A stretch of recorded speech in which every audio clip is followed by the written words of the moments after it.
دستار حفظ کی ہے بڑی شان دیکھیے، دلہا بنے ہیں حافظ قرآن دیکھیے، دستار حفظ کی ہے بڑی شان۔ الحمد للہ الذی کفی وسلام علی عبادہ الذین اصطفی، اما بعد فاعوذ باللہ من الشیطان الرجیم، بسم اللہ الرحمن الرحیم، انا نحن نزلنا الذکر وانا له لحافظون، صدق اللہ العظیم۔ وقال النبی صلی اللہ علیہ وسلم خیرکم من تعلم القرآن وعلمہ، او کما قال النبی صلی اللہ علیہ وسلم۔ اللهم صل على سيدنا محمد وعلى آل سيدنا محمد وبارك وسلم۔ اللهم صل على سيدنا محمد وعلى آل سيدنا محمد وبارك وسلم۔ اللهم صل على سيدنا محمد وعلى آل سيدنا محمد وبارك وسلم۔ اسٹیج پر جلوہ افروز معزز علماء کرام، پردہ نشین خواتین، عزیز ساتھیوں، بزرگوں اور دوستوں، قرآن مجید کی آیت اور حدیث پاک کی روشنی میں مجھے قرآن مجید کی عظمت اور ہماری ذمہ داریوں سے متعلق کچھ باتیں عرض کرنی ہیں۔ قرآن مجید میں اللہ رب العزت ارشاد فرماتے ہیں، اِنَّا نَحْنُ نَزَّلْنَا الذِّكْرَ وَإِنَّا لَهُ لَحَافِظُونَ، بے شک ہم نے ہی قرآن مجید نازل کیا ہے اور ہم ہی اس کی حفاظت کریں گے۔ قرآن مجید اللہ نے نازل کیا، قرآن انسانوں کی لکھی ہوئی کتاب نہیں ہے۔ دیگر آسمانی کتابوں میں اور قرآن مجید میں جو امتیازات اور خصوصیات ہیں، ان میں ایک خصوصیت یہ بھی ہے کہ دیگر آسمانی کتابوں میں انسانی لوگوں کا دخل ہو چکا، اور قرآن مجید میں ایک لفظ، ایک کلمہ بھی انسانوں کے دخل کا نہیں ہے۔ قرآن مجید کی دوسری بات اللہ نے فرمائی، میں اس کی حفاظت کروں گا۔ قرآن مجید کی حفاظت کے طریقے اللہ رب العزت نے دو بنائے ہیں۔ ایک طریقہ سینے میں حفاظت کے ذریعے سے، دوسرا طریقہ صحیفے میں حفاظت کے ذریعے سے۔ کاغذ سے حفاظت کرنا، سینے کے ذریعے سے حفاظت کرنا۔ کاغذ کی حفاظت قیامت تک رہے گی، قیامت سے پہلے ختم ہو جائے گی۔ قرآن مجید کے بعد اللہ کے نبی نے حدیث میں فرمایا، یوشک ان ینزع ھذا القرآن من بین ایدیکم، قریب ہے کہ تمہارے درمیان میں جو قرآن موجود ہے وہ اٹھا لیا جائے، یہ قرآن قیامت سے پہلے ختم کر دیا جائے۔ لیکن سینوں میں جو قرآن اللہ نے محفوظ رکھا ہے وہ قیامت تک بھی رہے گا، قبر میں بھی رہے گا، قبر کے بعد بھی رہے گا، جنت میں بھی رہے گا، یہاں تک کہ حافظ قرآن سے کہا جائے گا، اقرا ورتل کما کنت ترتل فی الدنیا، پڑھو ورتقی، اور جنت کے درجے چڑھتے جاؤ، جس آیت پر تم رکو گے جنت کا وہ درجہ تمہیں ملے گا۔ قرآن مجید کی حفاظت کا اللہ نے سینوں کو ذریعہ بنایا ہے۔ آپ دیکھ لیں، قرآن مجید چھوٹا 5 سال کا بچہ، 7 سال کا بچہ، 9 سال کا بچہ، 11 سال کا بچہ، یہ کم عمر بچے بھی آپ کو حافظ قرآن مل جائیں گے۔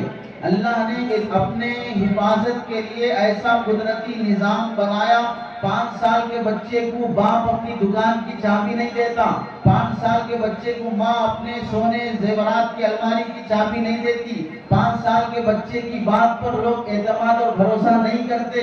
جس بچے کا سماج میں حفاظت کا کوئی ذریعہ نہیں ہوتا، اللہ نے اس 5 سال کے بچے کو اپنے کلام کی حفاظت کا ذریعہ بنا دیا۔ اور دوسری بات، بچے کی زبان تیلگو ہے، کنڑ ہے، انگریزی ہے، اس کی تمل ہے، ملیالم ہے، زبان مختلف ہے، لیکن وہ قرآن کی حفاظت کرتا ہے عربی زبان میں، وہ اس کی مادری زبان نہیں ہے۔ آدمی کو اپنی مادری زبان سے ہٹ کر کسی اور زبان میں کوئی ایک پیج یاد کرنا آسان بات نہیں ہے۔ اپنی مادری زبان سے ہٹ کر عربی لینگویج میں اللہ نے پورے قرآن مجید کی 114 سورتیں بچے کے اندر محفوظ فرما دی۔ یہ قرآن کریم کا معجزہ ہے۔ دوسری بات، قرآن کریم کی خصوصیات میں اللہ رب العزت کی حفاظت کا نظام آپ دیکھ لیجئے۔ دوسری آسمانی کتابیں جس زبان میں اتاری گئی، آج وہ کتابیں اس زبان میں محفوظ نہیں ہیں۔ اسی اتاری گئی زبان میں وہ کتابیں نہیں پڑھی جاتی. عبرانی زبان میں تھی انگریزی میں آ گئی, سریانی زبان میں تھی انگریزی میں آ گئی, اور کسی اور زبان میں تھی انگریزی میں آ گئی. لیکن قرآن مجید جس زبان میں 1400 سال پہلے نازل ہوا, آج بھی دنیا میں 200 سے زائد زبانیں بولی جاتی ہیں, 6000 سے زائد زبانیں بولی جاتی ہیں. لیکن 6000 زبانوں میں بولنے والے تمام لوگ قرآن مجید کو عربی میں ہی یاد کرتے ہیں, اپنی زبان میں یاد نہیں کرتے. یہ قرآن مجید کی حفاظت کا ذریعہ ہے. آپ تمل ناڈو جائیں گے تو وہاں نماز میں قرآن مجید تمل میں نہیں پڑھا جائے گا, عربی میں پڑھا جائے گا. امریکہ جائیں گے تو نماز میں قرآن عربی میں پڑھا جائے گا, انگریزی میں نہیں پڑھا جائے گا. جس زبان میں اللہ نے اتارا ہے اسی زبان میں حفاظت کا اللہ نے ذریعہ لیا ہے. اور حفاظت کے لیے جس بچے کو اللہ نے چنا ہے اسے حافظ قرآن کہا جاتا ہے. سب سے پہلے قرآن کے حافظ اللہ رب العزت ہیں. یہ لقب دراصل اللہ کا ہے. واللہ خیر حافظا وهو ارحم الراحمین. اللہ بہترین حافظ ہیں. یہ حافظ کا لقب اللہ نے ایک انسان کو دیا. دوسرے حافظ سرکار دو عالم صلی اللہ علیہ وسلم ہیں. وہ لقب اللہ نے نبی کریم صلی اللہ علیہ وسلم کے بعد امتیوں کو دیا, اور پھر فرمایا کہ جو بچہ قیامت تک حافظ بنتا رہے گا, کل قیامت کے دن جہاں روزے داروں کی صف لگے گی, نمازیوں کی صف لگے گی, تہجد گزاروں کی صف لگے گی, مسجدوں کی تعمیر کرنے والوں کی صف لگے گی, وہیں پر حافظ قرآن کی صف لگے گی. تو اس صف کا سب سے پہلا امام وہ امام الانبیاء ہوں گے, اس کے پیچھے قیامت تک حافظ بننے والے تمام حافظوں کو اللہ کھڑا کرے گا.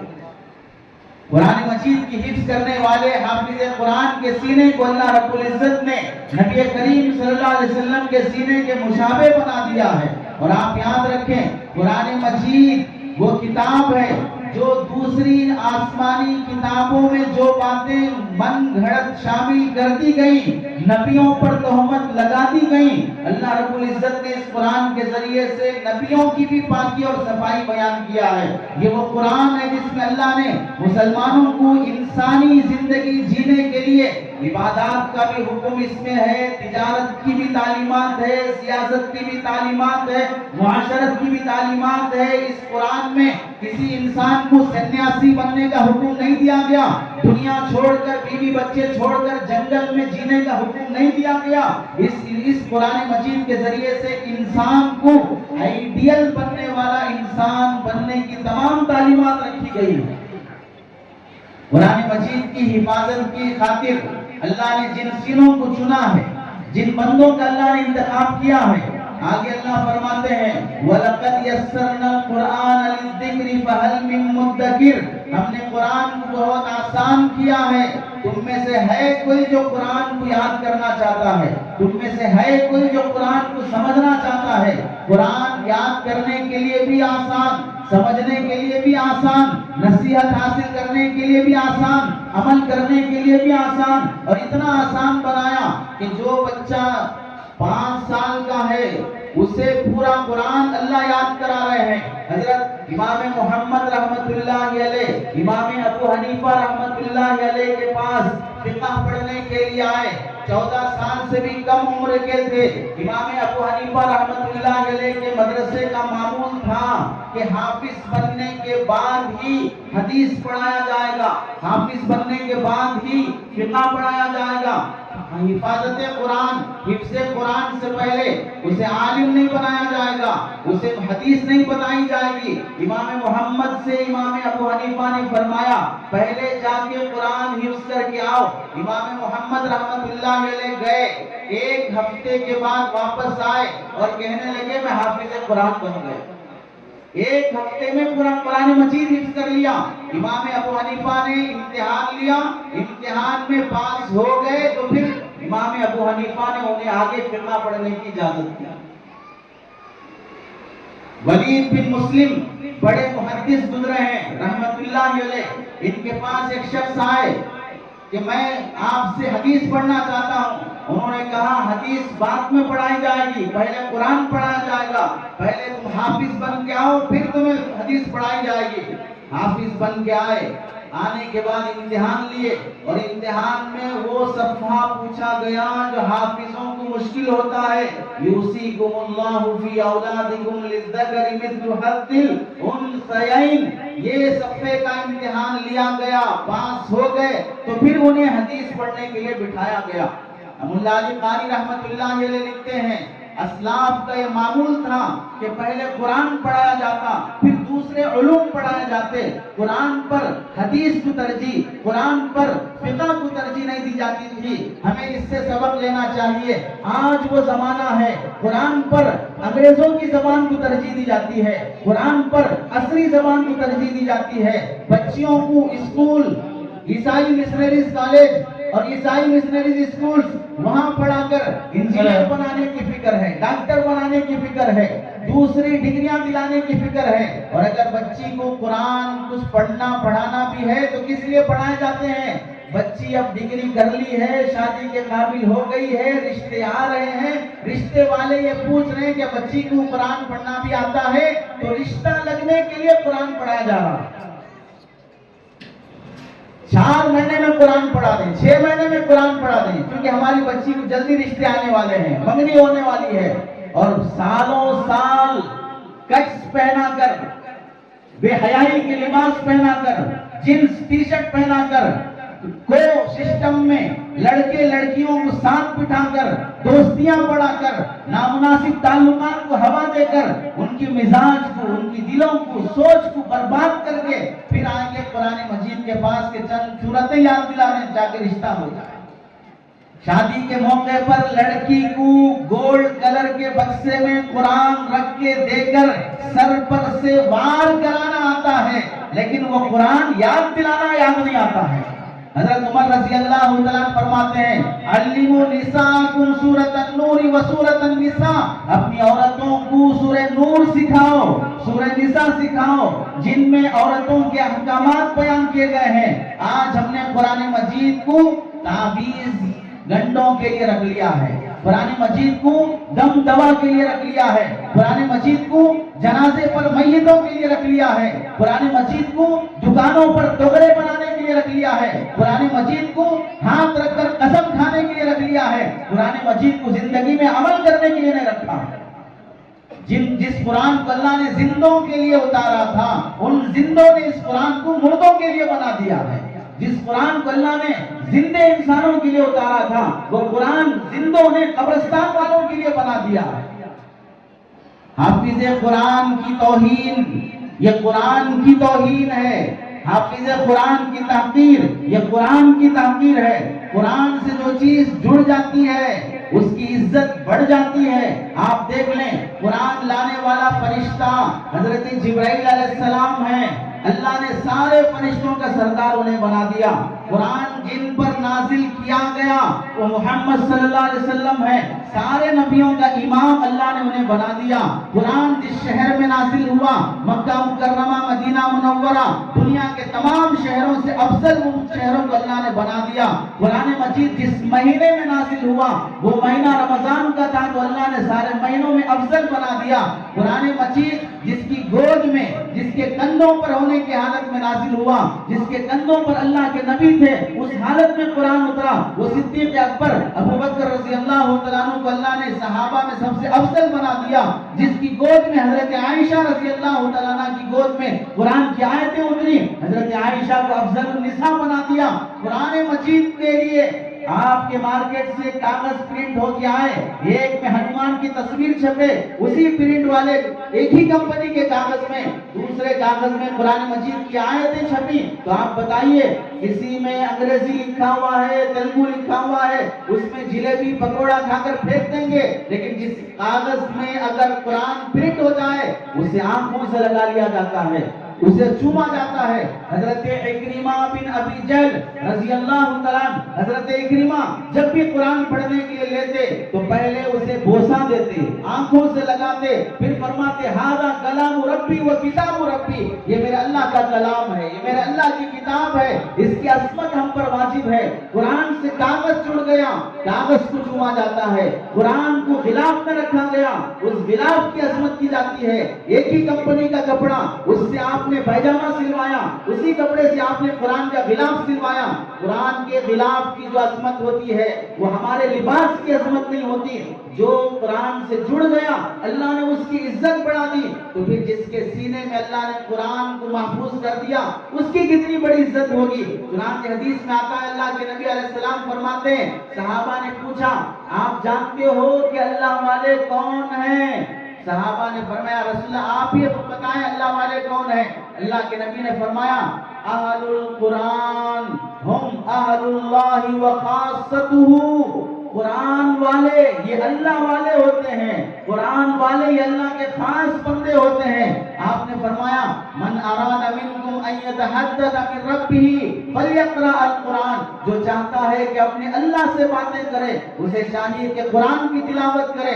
قرآن مجید کی عظمت جس کے سینے میں اللہ نے قرآن بسا دیا، اللہ کے نبی نے فرمایا اس سینے کو اللہ تعالیٰ قبر کے عذاب سے محفوظ رکھے گا، اس سینے کو اللہ تعالیٰ قبر کے عذاب سے محفوظ رکھے گا۔ ہماری ذمہ داری ہے قرآن مجید کو اتنا یاد کر لو جس سے نماز درست ہو جائے۔ یہ ہر مسلمان مرد عورت پر فرض ہے۔ آپ کی فجر کی، مغرب کی، عصر کی، عشاء کی نمازیں جس میں 2 رکعات میں جہر یا سرن قرات کی جاتی ہے، اتنی تجوید سے قرآن پڑھ لینا جس سے نماز درست ہو جائے، ہر مسلمان مرد عورت پر فرض ہے۔ پورا قرآن مجید یاد کر لینا یہ فرض کفایہ ہے، سنت اور مستحب درجے میں ہے، لیکن ہر مسلمان کو نماز درست ہونے کے بقدر قرآن پڑھنا ضروری ہے۔ اور ہمارا حال یہ ہے کہ ہم قرآن مجید پڑھنے کے لیے عظمت کا اظہار، شوق کا اظہار، اپنے لیے دوسری آپ کو بینک سے میسج آیا، انگریزی پڑھنا نہیں آتا، تیلگو پڑھنا نہیں آتا، تو کیا آپ یہ سوچیں گے کہ مجھے یہ زبان نہیں آتی ہے، جو بھی میسج آ رہا ہو جانے دو، مجھے کیا کرنا ہے؟ کمپنی میں جاب کر رہے ہیں، آپ کو میل آیا، آپ کو میل بالفرض پڑھنا نہیں آ رہا ہے، تو پھر آپ اس میل کا اگنور کر دیں گے کہ مجھے یہ میل پڑھنا نہیں آ رہا، چھوڑ دوں گا، 2 مہینے نہیں گزریں گے کہ نوکری سے ریزائن کرنا پڑے گا۔ اگر پڑھنا نہیں آتا ہے، پڑوس کے پاس جاتے ہو، مجھے میل آیا ہے پڑھ کے سنائیے، میسج آیا ہے پڑھ کے سنائیے، بیٹے کا خط آیا ہے پڑھ کے سنائیے، اخبار میں نیوز آئی ہے پڑھ کے سنائیے۔ اخبار کی نیوز کو، فون کے میسج کو اور ای میل کو اگنور نہیں کیا جاتا، کیونکہ میرا مالی نقصان ہے۔ اور قرآن مجید میں اللہ نے ساری انسانوں کی ہدایت کا میسج دے کے رکھا ہے، لیکن اسے سالوں سے اگنور کر کے رکھا ہے، تو پھر بتائیے آخرت کا کیا بنے گا؟ ہماری نمازوں کا کیا بنے گا؟ بچوں کو انگریزی پڑھانے سے منع نہیں ہے، انگریزی پڑھاؤ لیکن انگریز مت بناؤ، بچوں کو عصری تعلیم پڑھاؤ مگر یہودی مت بناؤ، بچوں اور بچیوں کو کالج پڑھاؤ لیکن بے حیا مت بناؤ، بے حیائی کے لباس میں، بے حیائی کے ماحول میں، اور بورڈ پر ٹیچر کی زبانی، گرل فرینڈ بوائے فرینڈ کے شوق دلانے والی حرکتیں اور ویسے پروگرام، ویسے فیسٹیول اور ویسے فنکشن اس میں اٹینڈ کر کے ہماری بچیوں کے بارے میں یہ سوچا جائے کہ ہماری بچیاں باحیا رہیں گی، یہ ہماری بھول ہے۔ قرآن مجید کی حفاظت ہماری ذمہ داری ہے، اور یہ بات یاد رکھیں، قرآن کی حفاظت اللہ کی ذمہ داری، اپنی ذمہ داری کے لیے اللہ نے انسانوں کو چنا، انسانوں میں سے جو اس کی حفاظت کے لیے تیار ہو جائے گا، اللہ جیسے قرآن کی حفاظت کی ذمہ داری دیے ہیں ویسے ہی حافظ قرآن کی بھی حفاظت کریں گے، ویسے ہی حافظ قرآن کی بھی حفاظت کریں گے۔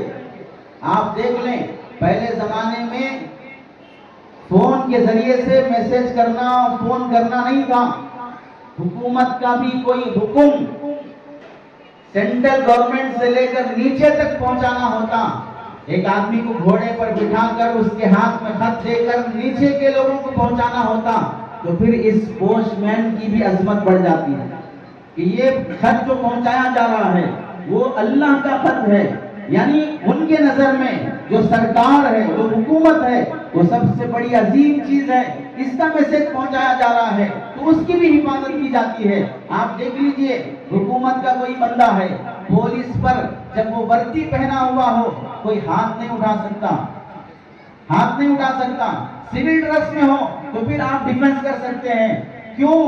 جو سرکار کا بندہ ہو گیا، اب اس کی حفاظت سرکار کی ذمہ داری ہو گئی، تو پھر بتائیے جو اللہ کی حفاظت کے لیے اللہ والا بن گیا، قرآن والا بن گیا، اللہ تعالیٰ اسے کیسے ضائع فرمائے؟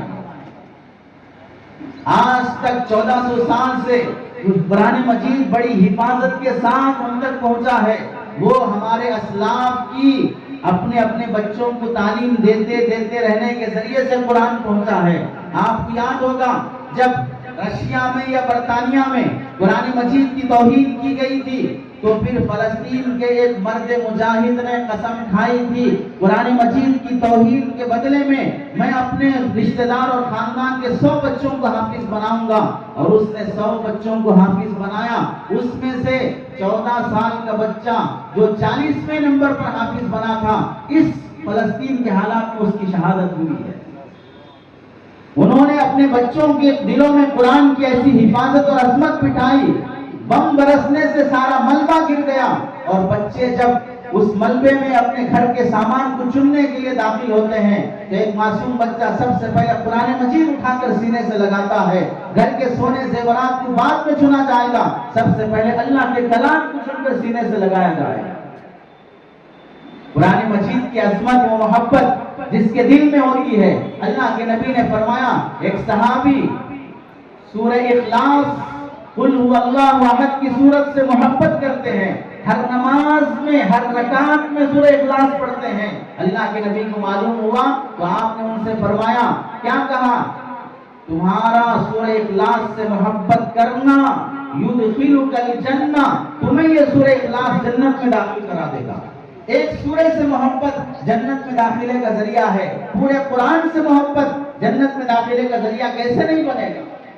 اللہ نے دنیا بنانے سے 1000 سال پہلے، 2000 سال پہلے سورہ یاسین پڑھ کر فرشتوں کو سنایا۔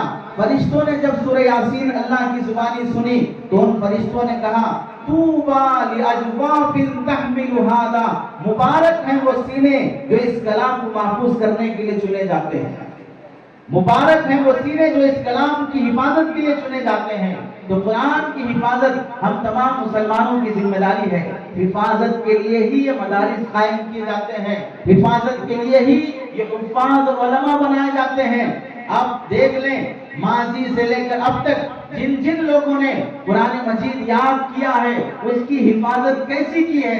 آپ کو معلوم ہوگا رشیا میں 70-80 سال تک وہاں اسلام کے کٹر دشمن کمیونزم چھایا ہوا تھا۔ اذان پر پابندی، نماز پر پابندی، داڑھی پر پابندی، قرآن کی تلاوت پر پابندی، جس سے سنا جاتا اسے جیل میں ڈال دیا جاتا۔ 70 سال تک وہاں کے مسلمانوں نے قبرستان میں گڑھا کھود کر ایک استاد اور 2-4 بچے قبر میں بیٹھ کر چاروں طرف سے چادر تان کر اندر بیٹھ کر وہ قرآن یاد کرتے تاکہ پولیس کو ایسا لگے کہ یہ میت کو دفنا رہے ہیں، در حقیقت وہ قبر میں بیٹھ کر قرآن یاد کیا کرتے ہیں۔ وہاں کے علماء حفاظ پر جب پابندی لگی تو انہوں نے مدرسے بند کر کے، انہوں نے درسگاہیں بند کر کے اپنے لیے شراب کی دکان کھول لی، اپنے لیے گندی تصویروں کی دکان کھول لی۔ سامنے سے پولیس کو ایسا لگا کہ شراب بیچ رہے ہیں، دیواروں پر گندی تصویریں لگے ہیں، لیکن ساؤنڈ پروف دیواریں بنا کر وہ شراب خانے کے پیچھے کے کمرے میں بچوں کو بٹھا کر قرآن مجید حفظ کرایا جاتا تاکہ پولیس کو پتہ نہ چلے کہ ہم قرآن یاد کرا رہے ہیں۔ جانوں پر کھیل کر انہوں نے قرآن کی حفاظت کی ہے۔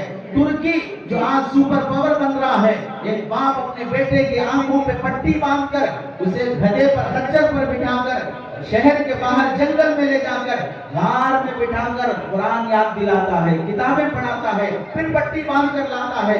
جب اس سے پوچھا گیا یہ پٹی باندھ کر کیوں لے جا رہے ہو، کہنے لگا اگر کبھی پولیس کو معلوم ہو گیا کہ تم وہاں غار کہاں جا کے کیا کر رہے ہو تو میرا بچہ اس جگہ کا پتہ نہ بتائے، وہاں قرآن محفوظ ہے۔ بچہ چلا جائے تو چلا جائے لیکن قرآن محفوظ ہے۔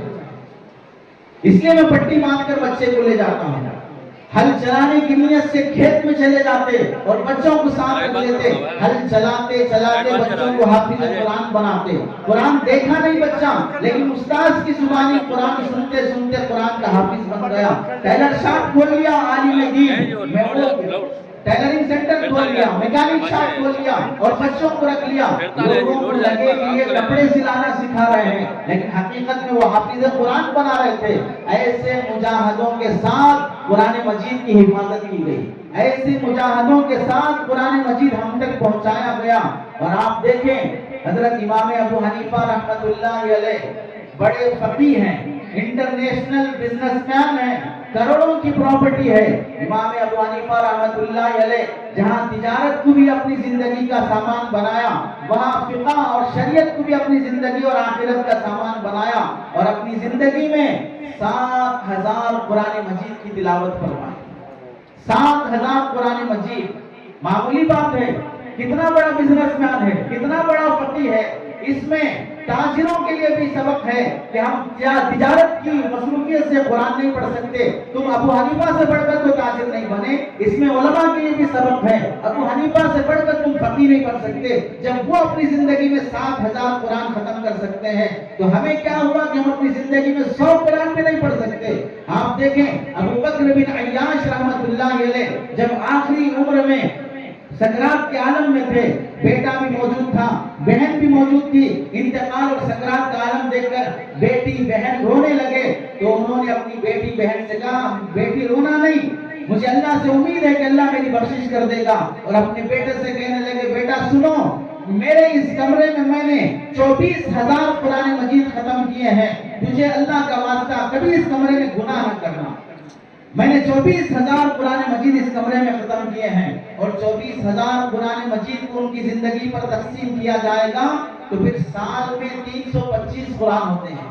سال میں 325 قرآن ختم کرنا، تو پھر وہ زندگی میں دوسرا کام کیا کر رہے تھے؟ کیا ان کے گھر نہیں چلے؟ کیا ان کی اولاد نہیں ہوئی؟ کیا ان کی پراپرٹیاں اور تجارت نہیں بنی؟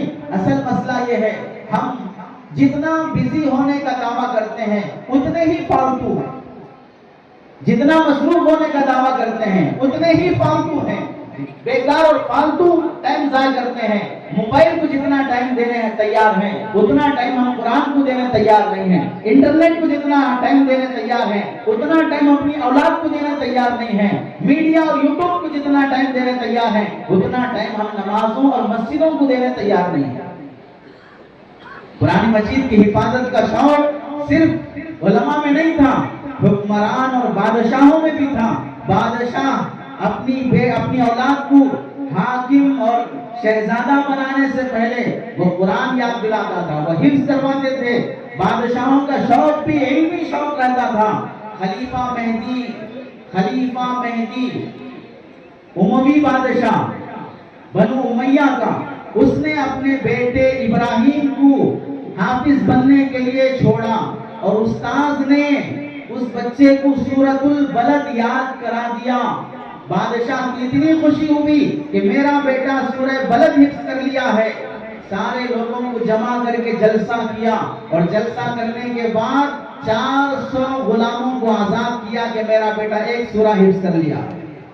400 غلاموں کو آزاد کیا، اور 1,00,000 درہم غریبوں میں صدقہ دیا کہ میرا بیٹا ایک سورہ حفظ کر لیا ہے۔ اور آج ہمارے مسلمانوں سے ہمیں شکایت ہے، ہمیں شوق ہے کہ ہم اپنے بچے کو حافظ بنائیں، اس جذبے سے ہم مدرسہ لاتے ہیں، لیکن میں معذرت کے ساتھ کہتا ہوں مدرسے میں داخلہ کرانے والے بندے بھی اور نہیں کرانے والے بندے بھی، زبانی ہوائی فائرنگ کرنے والے پھینکنے والے دیندار بھی، ہاں دین کی قدر کرنی چاہیے، علماء مدارس کی قدر کرنی چاہیے، لیکن جب قدر کرنے کا معاملہ آتا ہے تب ظاہر ہوتا ہے کہ کتنے قدردان ہیں۔ آپ بتائیں اپنے بچے کو مدرسے میں ایڈمیشن کرانے کے بعد کتنی مرتبہ مدرسے میں آئے، کتنی مرتبہ استاد سے ملے، کتنی مرتبہ ناظم اور محتمم سے ملے، حتیٰ کہ اگر پیرنٹس میٹنگ رکھی جائے اس میں بھی آنے تیار نہیں، حتیٰ کہ اگر بچوں کا سالانہ جلسہ رکھا جائے جس میں آپ کے بچے کی دستار بندی ہے، آپ کے بچے کا ختم قرآن ہے، آپ کے بچے کے امتحان میں اسے انعامات دیے جا رہے ہیں، پھر بھی حال یہ ہے کہ اس میں بھی شریک ہونے تیار نہیں ہوتے۔ عظمت اور قدر ہمارا تھوڑا سا وقت دے کر ہم نہیں کر سکتے ہیں. عظمت اور قدر ہم محبت کا اظہار کر کے خدمت کر کے نہیں کر سکتے ہیں. تو پھر بتائیے یہ ہمارے زبانی گفتگو کتنی اللہ کے نزدیک قدر کے قابل ہو. آپ جانتے ہیں ہندوستان کے مشہور بادشاہ گزرے ہیں، حکمران، جنہوں نے گجرات پر 1833 سے لے کر 1883 سے لے کر 1919 تک حکمرانی کی تھی، جن کا نام تھا محمود بیگڑا. انہوں نے گجرات پر حکومت کی. نیک بادشاہ تھا، علماء اور صلحاء کی مجلسوں کی شرکت کا اہتمام کرتا تھا، اہل اللہ سے محبت تھی. ایک مرتبہ تذکرہ چلا کہ اللہ تعالیٰ جب حشر کے میدان میں زندگی کا حساب کتاب لیں گے، اس وقت جس کے بچے حافظ قرآن ہیں، اللہ تعالیٰ اس حافظ قرآن کی اولاد کو ایسا تاج پہنائیں گے جو سورج اور چاند سے بھی زیادہ چمکتا ہوگا، اور اسے حشر کے میدان کی تکلیفوں سے اللہ محفوظ رکھیں گے. یہ جب سنا بادشاہ ہے، افسوس ہوا میری اولاد میں کوئی حافظ قرآن نہیں بن سکا. اللہ نے مجھے حکمرانی دے دی، بادشاہ بن گیا، لیڈر بن گیا، لیکن میری اولاد کل قیامت کے دن مجھے حشر کی تکلیف سے بچانے کا سامان نہیں بن سکی. یہ افسوس سے آنسو بہنے لگے. بیٹا اس محفل میں موجود تھا جس کا نام ہے خلیل خان بیگڑا. اس نے جب دیکھا والد کو میرے حافظ نہ بننے کی وجہ سے افسوس ہو رہا ہے، اپنی والد کی ایک پراپرٹی بروڑا میں تھی، وہاں باغ میں جا کر 1.5 سال تک زندگی گزارنے لگا، اور 1.5 سال تک دن رات محنت کر کے قرآن مجید حفظ کرنے لگا. دوسرا رمضان جب آیا اور والد صاحب سے گجرات آ کر کہنے لگا آنے والے رمضان میں تراویح پڑھاؤں گا. والد کو تعجب ہوا کہ تو حافظ نہیں، تراویح کیسے پڑھائے گا؟ نہیں، میں پڑھاؤں گا. جب قرآن مجید سنانے کے لیے تراویح میں کھڑے ہوئے، پہلے دن کی تراویح میں قرآن مجید پورا قرآن ختم کر دیا، اور پورے رمضان میں 16 رمضان تک ہر روز یہ قرآن مجید ختم کرنے کا معمول رہا. 16 دن کے بعد محمود بیگڑا والد نے اپنے بیٹے کے ہاتھ پکڑ کے کہا بیٹا میں تیرا کیسے شکر ادا کروں، تو نے میرے اوپر سے آخرت کا بوجھ ہلکا کر دیا. اور پھر اس کے بعد بیٹے کے شکریہ میں گجرات کی اپنی سلطنت بیٹے کے حوالے کر کے وہ دوسری جگہ چلا گیا. میں تجھے اس حافظ بننے کے انعام میں اپنی سلطنت تیرے حوالے کرتا ہوں. یہ عظمت ان لوگوں میں تھی، قرآن کی قدر ان لوگوں میں تھی. اس لیے آپ دیکھیں اپنے بچوں کو حافظ قرآن بنانے کا جذبہ رکھیں. اس کے ساتھ ساتھ ان حفاظ کے یہاں سے فارغ ہو کر جب میدان میں خدمت کے لیے آتے ہیں، وہاں ان کا اکرام یہ قرآن مجید کا اکرام ہے، وہاں ان کی توہین یہ قرآن مجید کی توہین ہے. یہی اسٹیج پر بیٹھے ہوئے حفاظ اکرام عالم بننے کے بعد یا عالم بننے سے پہلے مساجد میں نماز پڑھانے کے لیے، مساجد میں کسی اور خدمت کے لیے آتے ہیں، تو آپ بتائیں ہمارا ان کے ساتھ احترام والا معاملہ کتنا رہتا ہے؟ ائمہ اکرام کی عظمت کتنی ہمارے دلوں میں ہے، حفاظ کی عظمت کتنی ہمارے دلوں میں ہے. اس زمانے میں تنخواہوں کا معیار ضرورت پوری کرنے کے لیے نہیں ہے، تنخواہوں کا معیار عزت کا معیار بن چکا ہے. جس کی سیلری اچھی چاہے وہ انگوٹھا چھاپ ہو پھر بھی اس کی عزت رہتی ہے، اور جس کی سیلری اچھی نہیں ہے چاہے وہ ڈگریاں کیا ہوا ہو پھر بھی اس کے لیے کوئی بیٹی بھی دینے تیار نہیں ہوتا. یہ میدان میں آنے کے بعد ہم ان کی کتنی عزت کرتے ہیں. یہ سوچا جاتا ہے کہ وہ حافظ ہے، عالم ہے، اس سے رشتہ کریں گے تو کیا کھائیں گے، کیا کمائیں گے، کیا کھلائیں گے، بچوں کو کیا پڑھائیں گے. یہ سوچ کر ان سے رشتہ قائم کرنے کے لیے لوگ ڈرتے، خوف کرتے ہیں، اندیشے کرتے ہیں. ان بزرگوں سے ہماری 2 باتوں کا سوال ہے، یہ ہمیں جواب آپ اپنے دل سے دے لیجئے کہ واقعتاً کیا یہ علماء حفاظ میدان میں آنے کے بعد اتنے زیادہ کمزور ہیں کہ انہیں رشتے قائم کرنا مشکل، زندگی کا گزارا مشکل. تو پہلا ہم یہ سوال اپنے آپ سے کر لیں، جتنی ہمارے اس ملک میں پرائیویٹ یا گورنمنٹ بینک ہیں، سرکاری بینک ہیں، ان بینکوں سے قرضہ لینے والے، لون لینے والوں کی تعداد وہ علماء حفاظ کی ہے یا غیر علماء غیر حفاظ کی ہے؟ کون لون لے رہے ہیں؟ پیسے جس کے پاس نہیں ہے اس کو لون لینا چاہیے، جو ضرورت مند ہے وہ قرضہ لینا چاہیے۔ تو لون لینے والوں کی تعداد علماء حفاظ کی کیوں نہیں مل رہی ہے؟ ان کے پاس پیسہ نہیں ہے، انہیں لون لینا چاہیے، انہیں قرضے لینا چاہیے۔ قرضے لینے کی حد حرام حلال سوچے بغیر انٹرسٹ کے لون لیتے ہوئے، حتیٰ کہ ہم نے یہ بھی دیکھا بعض وہ لوگ ہیں جو مسجد کے امام صاحب سے آگے قرضہ لیتے ہیں، مسجد کے مؤذن صاحب سے قرضہ لے رہے ہیں، عالم صاحب سے قرضہ لے رہے ہیں۔ گزارے ان کے مشکل ہو رہے ہیں، جینا ان کو مشکل ہو رہا ہے، تو پھر آپ ان سے قرضہ کیسے لے رہے ہیں؟ ان کے پاس تو گزارے کا انتظام نہیں ہے۔ ضرورتیں اللہ تعالیٰ فقیروں کی بھی پوری کر دیتے ہیں، خواہشات تو بادشاہوں کی بھی ادھوری رہ جاتی ہیں۔ ضرورت کے بقدر حضرت تھانوی رحمۃ اللہ علیہ فرمایا کرتے تھے، ضرورت کے بقدر دنیا تو اللہ نے علماء کو دے رکھی ہے، ضرورت کے بقدر دین جس سے ہماری آخرت پار ہو جائے اس سے تو آپ لوگ بھی محروم ہیں، اس سے تو ہم لوگ بھی محروم ہیں۔ ضرورت کے بقدر کی آخرت تو کما لیں، ضرورت کے بقدر کی دنیا تو اللہ نے سب کو دے رکھی ہے۔ دوسری بات، جینا کھانا جینے کے لیے ہے، جینا کھانے کے لیے نہیں ہے۔ کوئی انسان یہاں پر کھانے کے لیے نہیں جی رہا ہے، کھانا اس واسطے کھا رہا ہے کہ جی لیں۔ وہ ضرورت کے بقدر 2 روٹی 2 بوٹی اللہ نے جس کو دے رکھی ہے، چھت دے رکھی ہے، سایہ جہاں رات گزار سکے، اولاد اور پریوار دے رکھا ہے، خاندان دے رکھا ہے، عزت کی زندگی جی رہے ہیں۔ آپ بتائیں، مہیلا منڈل، کورٹ کچہری، پولیس اسٹیشن، عدالتیں، کھلا طلاق کی نوبتیں، یہ سارے لفڑے اور جھگڑے جو چل رہے ہیں، یہ دیندار اور علماء اور حفاظ کے طبقے میں زیادہ ہیں، غیر علماء غیر حفاظ کے طبقے میں زیادہ ہیں۔ کس کے جھگڑے زیادہ چل رہے ہیں؟ دولت ہے آپ کے پاس تو سکون سے جی لیتے، کیوں جھگڑے ہیں؟ دولت ہے آپ کے پاس تو سکون سے جی لیتے، کیوں کورٹ کچہری جا رہے ہیں؟ یاد رکھیے، دولت راحت کا ذریعہ نہیں ہے، راحت کی اسباب اور سامان ملنا سے راحت ملنا ضروری نہیں ہے۔ راحت اور چیز ہے، اسباب راحت اور چیز ہے، سکون اور چیز ہے، سکون کے اسباب اور چیز ہے۔ بڑے لوگ وہ نہیں ہیں جو بڑے بنگلوں میں رہتے ہیں، بڑے لوگ وہ ہیں جو بڑی بڑی باتوں کو بھی چھوٹی بنا کر چھوڑ دیتے ہیں۔ چھوٹے لوگ وہ نہیں ہیں جو چھوٹے جھوپڑی میں رہتے ہیں، چھوٹے لوگ وہ ہیں جو چھوٹی باتوں کو بھی بڑی کر کے لڑائی کر لیتے ہیں۔ سکون سے جینا مقصود ہے، علماء سے تعلق رکھو، اہل علم سے تعلق رکھو۔ حضرت مولانا اسلم صاحب شیخو پوری رحمت اللہ علیہ نے لکھا ہے، حضرت مولانا اسلم صاحب شیخو پوری نے لکھا ہے کہ ہمارے مدرسے میں ایک شخص بچوں کے لیے کھانے کا انتظام مدرسے سے نہیں تھا تو گھر والوں کے ٹیفن سے، ہر گھر سے ایک ٹیفن آ جاتا۔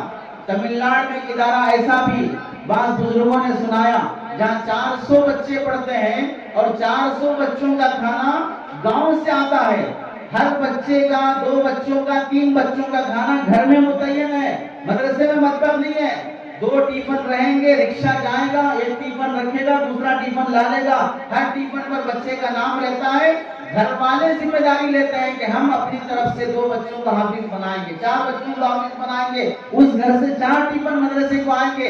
بچہ 3 سال کے بعد جب حافظ بن جاتا ہے تو وہ گھر جس سے ٹیفن آتا تھا وہ گھر والے جلسہ کریں گے کہ ایسا جیسا کہ ہمارے بچے کا حافظ ہمارا بچہ ہی مکمل کیا، ہماری نجات کا سامان بنا۔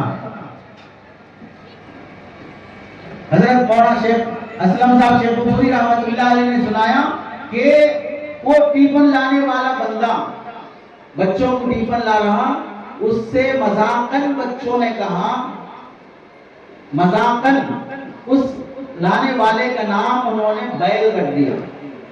جب وہ ٹیفن لے کے آتا تو بچے کہتے ہمارا بیل آ رہا ہے۔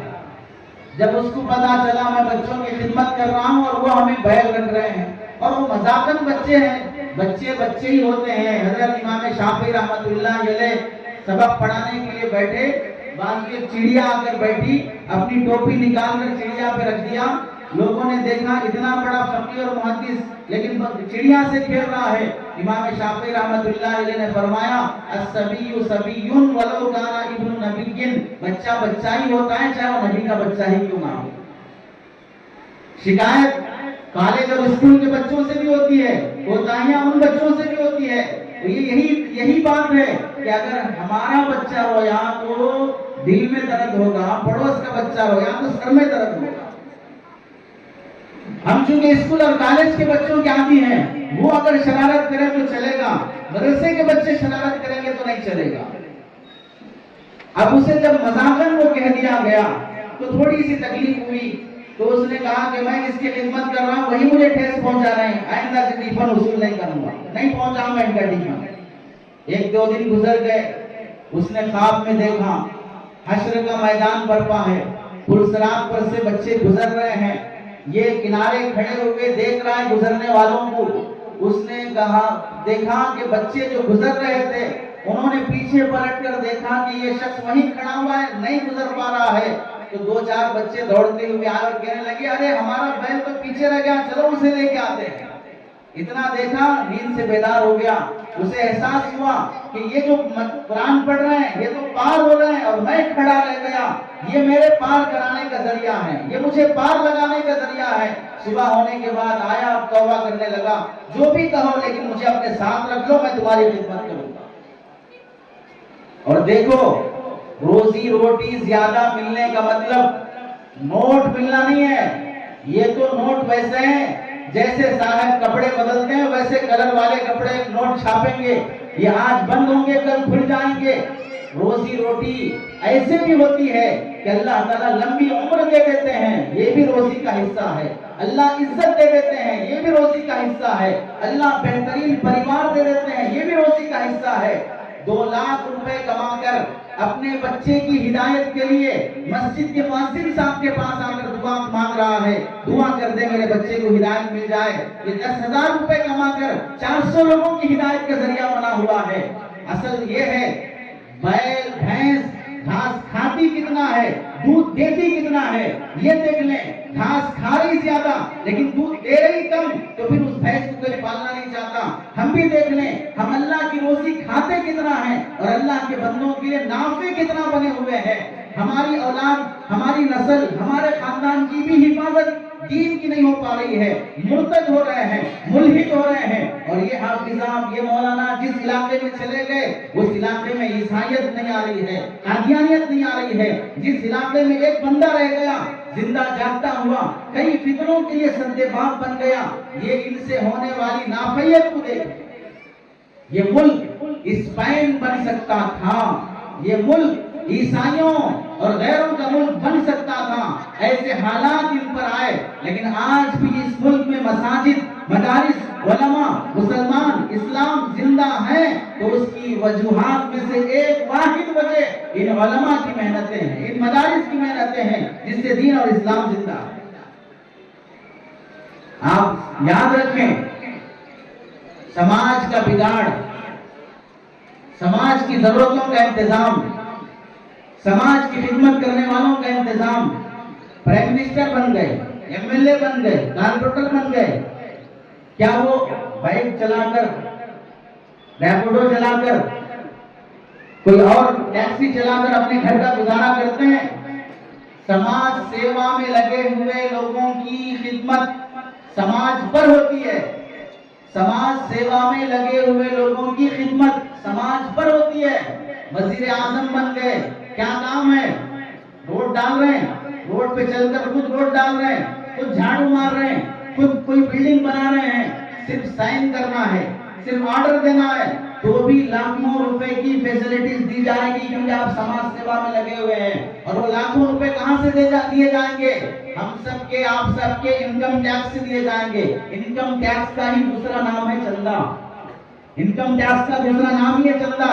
زبردستی سے لینا، غیر زبردستی سے لینا، وہ فرق اسلام میں کیا جائے گا. وہاں سیاست میں تو کوئی فرق نہیں کیا جائے گا.